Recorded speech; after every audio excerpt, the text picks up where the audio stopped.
Ciao Juventini of the world, my name is Giuseppe, welcome back on the channel. I hope you are doing well, or at least a bit better than last Wednesday, because last Wednesday was a big shock. We were not only eliminated, but also humiliated by Villarreal, 3-0 at home in an Allegri-esque way. I'm not sure why I'm asking you that question, because I know how you are feeling. You are feeling in the exact same way as me. No, we are not feeling better. Yes, it hurts, and maybe even more than last Wednesday after that humiliation. We are all thinking about that last jump, desperate jump of dello to catch that ball with a hand, causing the second penalty for the 3-0 of Villarreal. Unfortunately, I don't have good news, guys. That feeling, that pain that you are feeling at the moment, it will not go away. It will not go away until the end of the season, even further. Until when? Until the moment where Juventus will be back lifting trophies, Scudetto, but also the Champions League, because what we assisted and what we watched last Wednesday was a pain. Was a real pain in the ass, guys. It is hard to watch, it is hard to comment, but we have to go through that because it's important to accept what's happening at the moment and thinking forward. In that video, we'll speak about, of course, what I'm thinking at the moment of the state of Juve. Am I still the positive dreamer, thinking about beautiful things in hard moments, or am I falling into depression and starting to be negative? How is Beppe feeling? I was reading your comments, some really harsh, and probably I deserve also the really harsh criticism, like the management, like the coach, like the players. I'm feeling part of it, so I accept, I swallow, and I try to answer today in a longer video that will start with my monologue about the state of Juventus and what I'm feeling, and then thinking about the future, reporting the news of Gazzetta dello Sport, who is speaking about Mercato, about Corriere dello Sport, who is reporting the words of Arrivabene, that is speaking about our objectives now, but also of the future, but especially about Dybala, that hey, we are feeling more and more further than Juventus, more than in Juventus. We'll speak about all these kind of things, so no intro. I want first of all to say thank you for reaching 17,000 people on the channel. I didn't have the opportunity to say thank you, so thank you, because we are starting to be a lot. Continue to put a maximum of like, to subscribe to the channel, because I can make you a promise, I will not leave you alone. I will put my face on it, especially when it's really hard, because I'm doing it when we are celebrating with goal reactions and so on, but I want to do it also when it's hard, because I don't want to leave you alone. Guys, my moment, and I will start with one thing. I'm not happy when I'm right. I'm not a defender of my own ideas. I'm always sad when I'm right, but I'm happy when I'm wrong. And that's really important to start with, because I don't know if you remember, when I was speaking about Chiesa before he signed for Juventus, I said I hope he will not join Juventus. I'm happy I was wrong. I'm happy I was wrong and that he proved me wrong, being so well at Juventus. Unfortunately, he's injured and we can't see his potential at the moment. We can't count on him with the team. But I'm happy to be wrong. I'm also happy to be wrong about this guy, Buffon. When I was a kid, long time ago, I didn't want Buffon in my team. He proved me wrong, becoming the GOAT of the goalkeepers. Why am I starting with that? Because on internet, social network, content creators, Italians, English, whatever, French, whatever language all over the world, I see more and more defenders of own ideas. People that are telling you, I was right. I was right. I told you. We were telling you that Juventus was not good enough. And I feel sad. I will never celebrate Juventus in that way. Am I happy about Juventus moment? No, there is not a lot of people that are as sad as I am at the moment. I'm devastated about Juventus moment because I know what's happening. I have eyes. But before speaking about my real thought about Juventus, I want to go back on the 29th of August 2021 when we were losing versus Empoli and Chiellini watched Allegri and he told him, questi sono, questi siamo. This is what they are. This is what we are. Because on the 29th of August, after Cristiano Ronaldo leaving Juventus 2 days before, we were a team that were not able to react, losing versus Empoli, not able to react after a draw, a disaster draw versus Udinese after leading 2-0, a team that lost their identity, their DNA of grinta, of fino alla fine. really a disaster in different roles on the field. We didn't have a striker, for example, because Vlahovic was not there. Our midfield, we are saying it since so long, is a disaster. No correct left back. A team that was looking for identity, but also to start healing from being mentally weak. This is what we were on the 29th of August. We were all hoping in Allegri having the magic wand to change it. He did a lot of great things. He did a lot of mistakes. He said it as well in a press conference. Allegri was not strong enough to change the team that we are. I told you guys, even after the beautiful 15 unbeaten run, beautiful, it's a way of speaking, because the performances were awful. They were not beautiful, except of some exceptions. We were playing really bad, but at least we were winning. Some people started to believe in the Scudetto, and I said, no, we are not a team for the Scudetto. I don't believe in it. I repeat it every single live or video. We are not a team of the Scudetto because we have a puzzle with missing pieces everywhere on the field. We are not good enough, and we saw it versus Villarreal. We are not good enough. Yes, injuries, bad luck, like the wood that we were hitting with Vlahovic, like we did with Cuadrado in the past versus Porto, penalty caused by Bentancur versus Lyon, or now with De Ligt and Rugani versus Villarreal. We are not a great team to win the Champions League. We have to accept it. But does that mean that we have to be happy and accept being actually a team that is not able to compete? No, absolutely not. Today I'm celebrating every win, even if it comes with a known goal, even after really bad performances, for one single reason. Because I accepted that Juventus is working towards the future, and we will speak about it in a second. And because we are in a rebuilding phase that is hard. And when you fall, it's hard. We made a lot of mistakes. I don't want to come back on all the mistakes that we did. We are paying the consequences, and we are trying to survive. To survive and looking towards a beautiful, shiny future. Am I happy about being fourth? Never. Never in my life you will see me and hear me saying my objective is being top 4 and I'm happy with that and that's what I am. No, I'm a Juventino. I want to win the Champions League, the Serie A, Coppa Italia, Supercoppa. I want to win the trophies in USA, in Seoul, everywhere in the world. That's what I want. I want to win with the under 17, with the under 19, under 23. I'm born to be a winner. I am a competitor. I hate losing. But when analyzing a defeat, we also have to understand the whys. Whys we are there. And one thing you will never hear me, and that's a fact, is you will never see me insulting my Juventus. You will never hear me being really harsh on my Juventus, using really, really harsh words.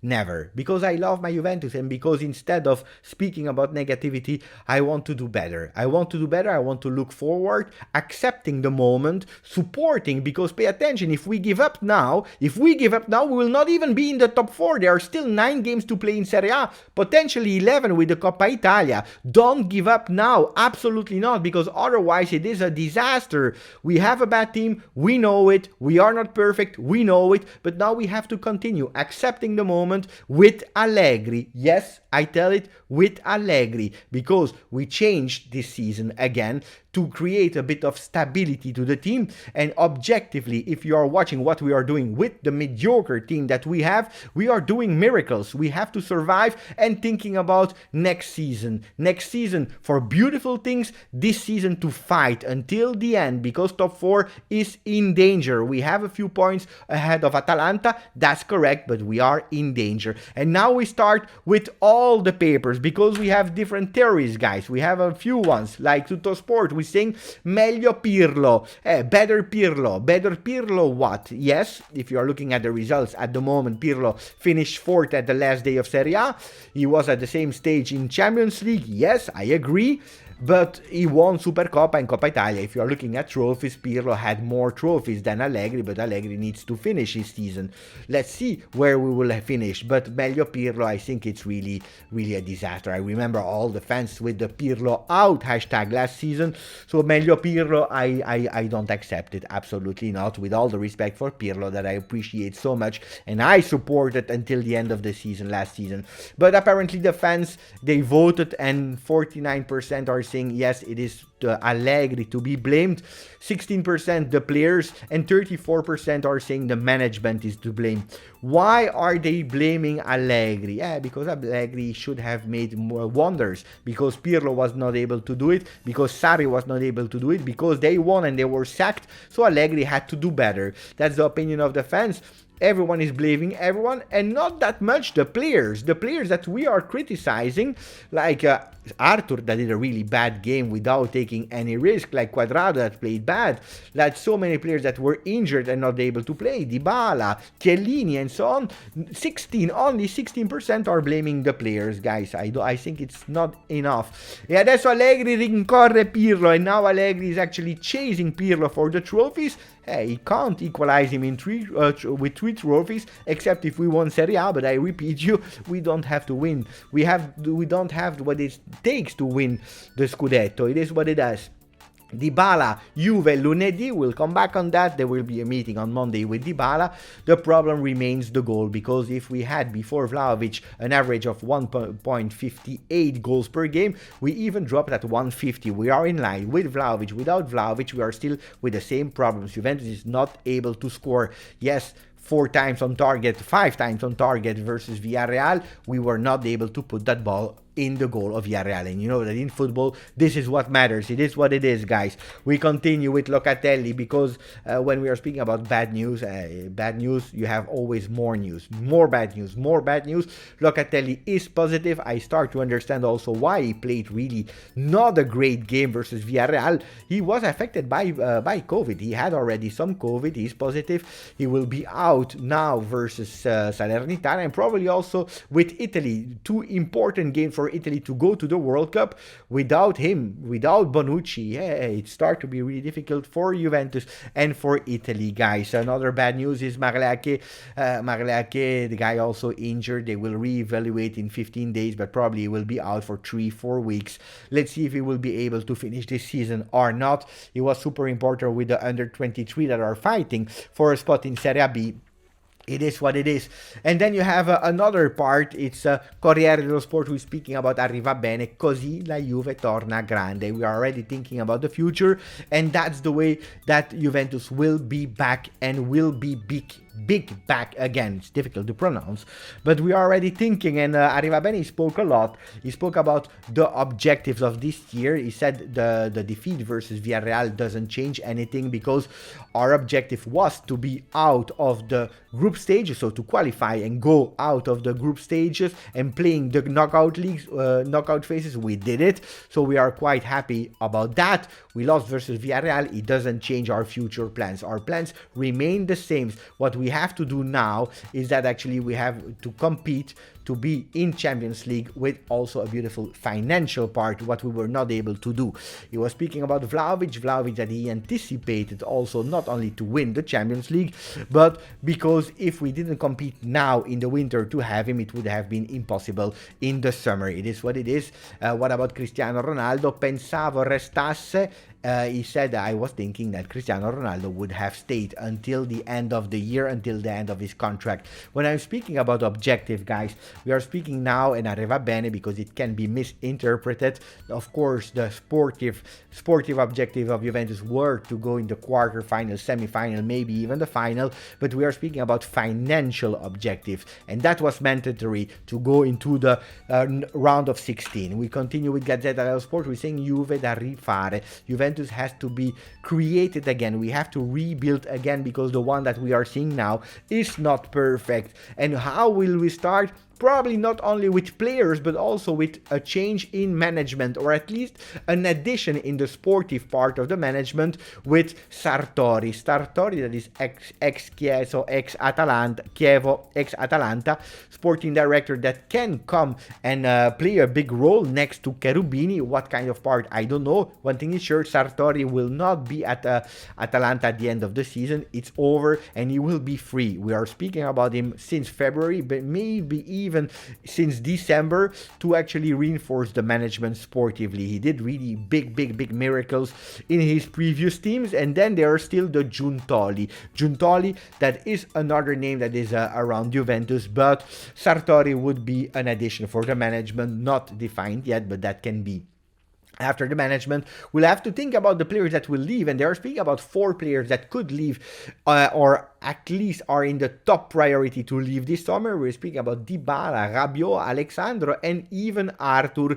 Arthur that was given a chance by Massimiliano Allegri, not only because he wanted, but because he had no choice because of all the injuries. A lot of supporters were blaming Allegri to never play Arthur next to Locatelli. It was one or the other. We were obliged. We did when we had when it matters the most versus Villarreal. He disappeared. They played a really bad game, so he's on the transfer list. But also Dybala, shocking name on the transfer list, not because we will sell him, because he's a free agent, but Arrivabene spoke about it. He said yes, in autumn, in October, there was an agreement with Dybala, then the things changed, abbiamo aggiustato i conti e con l'aumento di cap le nuove valutazioni si basano anche sulle presenze effettive del giocatore. Offerta al ribassa, non nullo e decisivo, vediamo come si presenta Paulo. So he spoke about Paulo Dybala, and he said yes, we found an agreement at the time, but a lot of things has changed.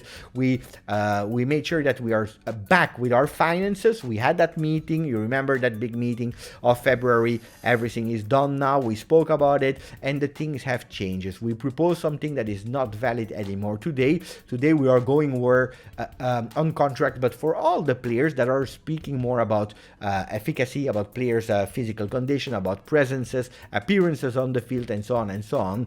What about Paulo Dybala? Will be giving a lower offer? We didn't decide yet what to do. We will see what behavior, what kind of attitude Dybala will come to the meeting that probably will be on Monday. We'll see how he will behave, what will be his request, and then we will see what to do with Paulo Dybala, guys. We continue, guys. We continue before continuing, a last word about Dybala, because he was really honest. He said, when the agent in December asked me, can we consider Dybala now a free agent and can go to other teams to speak and start negotiation, I said really honestly, yes, we can. Not because I wanted to, but because at that moment in December, before the meeting of February, I couldn't say yes. So they were free to do whatever they wanted. Now, speaking about some players, guys, 17 minutes of video. I don't know if you're still there. A long video. I don't have breaths. So put a maximum of likes so that I can recuperate my breath. Speaking about the new players that come in, we spoke about the ones that are going out or hopefully can go out. Rabiot, Arthur, Dybala, and Alexandro. We are speaking about new players that are linked to Juve: Paul Pogba, Rudiger, Zaniolo, Jorginho, Raspadori, Marcos Alonso. Juventus is thinking in big. They really want to go with a big midfielder. That's the priority, and plan A is Paul Pogba. Yes, you heard me well. Fabiana Della Valle that anticipated Vlahovic. She's coming back with Pogba. Pogba, plan A. If not, we go with a plan B. We would be a playmaker. Allegri prefers the plan A, prefers Paul Pogba. What about other plans? The alternative, I told you, a playmaker. The regista would be Jorginho. Otherwise, the alternative is Frenkie de Jong, but Frenkie de Jong in the midfield is probably the one that is the most difficult to achieve or to go for, because negotiating with Barcelona for Frenkie de Jong would be really, really difficult. In attack, we didn't forget Zaniolo. We still and firmly believe in Zaniolo. If not, we are looking also at Raspadori. What about Rudiger? Rudiger is a player that, yes, Juventus really want to have, but of course he has a contract of 8 million euro a year in terms of salary, and that's really a lot. So Juventus will try for Rudiger, but maybe that will be a bit of a stretch in terms of salary. And then Marcos Alonso, that could reinforce the left flank of Juve. Let's see what will happen also with the Chelsea situation. So I don't know if you like the names or not. Instead of Rudiger, maybe if he can't come because his expectations are too high, we have Bremer, we have Milinkovic-Savic that I personally really love. I don't know, guys, what you are thinking about that, but one thing is sure, Juventus is really, really linked with a lot of players, because this summer, revolution to go back again with pride in Champions League. We can lose, of course, every time we can lose, but we have to do it with pride and not be humiliated like we did versus Villarreal. Guys, 20 minutes of video. I hope you enjoyed it. Maximum of likes, subscribe to the channel. Let me know your state of mind, being always respectful, otherwise I will not even answer. Thank you, Forza Juve.